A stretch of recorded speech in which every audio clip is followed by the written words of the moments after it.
বিপদে ধৈর্যহারা হইও না, আল্লাহর উপর ভরসা রাখো। নিশ্চয়ই আল্লাহ আমাদেরকে বিপদ থেকে রক্ষা করবেন। আমিও আল্লাহর অশেষ অশেষ রহমতে আজ এত বড় একটা বিপদ থেকে রক্ষা পেলাম।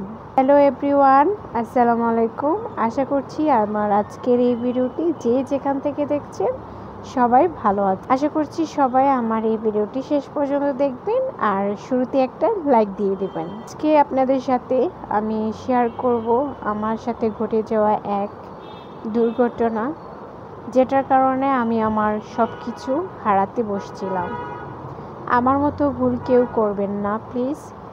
সবাইকে সতর্ক করার জন্যই আমার আজকের এই ভিডিওটি। এক সপ্তাহ ধরে আমি অনলাইনে নেই, এটাই কারণ আমার মোবাইলটা আমি হারিয়ে ফেলি। হারিয়ে বলতে আমার ফোনটা চুরি হয়ে যায়। নিয়ে একটু বের হয়েছিলাম মেয়ের খাতা কলম কেনার জন্য, আর ওই দিন ছিল বুধবারে ওই যেখানে গিয়েছিলাম সেখানে একটু মানুষ বেশি থাকে। আমি মেয়ের খাতা কিনতেছিলাম, জাস্ট ওনাকে শুধু টাকাটা দিচ্ছি যতটুকু সময়, অতটুকু সময়ে আমার মোবাইলটা আমার ব্যাগ থেকে নিয়ে যায় না। চোর নিয়ে গেলে তো আর কখনোই ফোন পাওয়া যায় না। অনেকে বলছে জিডি করার জন্য, কিন্তু আমি করিনি, কারণ জিডি করে কী লাভ? ফোন হয়তো পাবো, কিন্তু ফোনের মধ্যে যে আমার মূল্যবান জিনিসগুলো আছে এগুলো আমি কখনোই পাবো না। অনেক দিশেহারা হয়ে গিয়েছিলাম, কারণ এই ফোনটার মধ্যে আমার ইউটিউব চ্যানেলটা ছিল, আমার সিম ছিল, আর যেই সিমটা ছিল ওই সিমটা দিয়ে আমার ইউটিউব চ্যানেল খোলা, এবং কি আমার ব্যাংক অ্যাকাউন্ট, বিকাশ অ্যাকাউন্ট, মানে সব কিছু এই সিমটা দিয়ে আমি করেছি।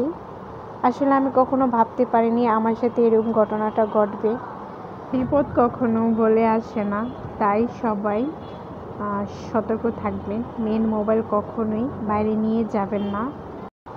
হয়ে গেছে, যাক, আল্লাহ চাইছে সেজন্য হয়ে গেছে। কিন্তু যে চুরি করে নিয়ে গেছে সে হয়তো 5,000 10,000 সর্বোচ্চ এরকম বিক্রি করবে, কিন্তু আমাকে তো অনেক কিছু শেষ করে দিয়ে গেল। আমি একদম দিশেহারা হয়ে গিয়েছিলাম। আমি এত কষ্ট করে চ্যানেলটাকে দাঁড় করিয়েছি, চ্যানেলটা মনিটাইজ হলো আলহামদুলিল্লাহ, আর মনিটাইজ হওয়ার 3 দিন পরেই আমার সাথে এই ঘটনাটা ঘটলো।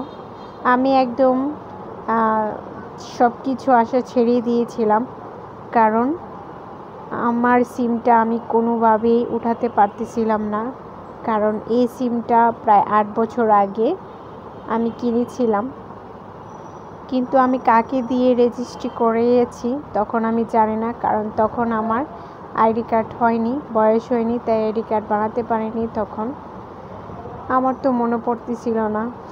ফার্স্ট টাইম আমার আইডি কার্ড দিয়ে চেক করি, কিন্তু আমার ফিঙ্গারের সাথে ম্যাচ হয় না।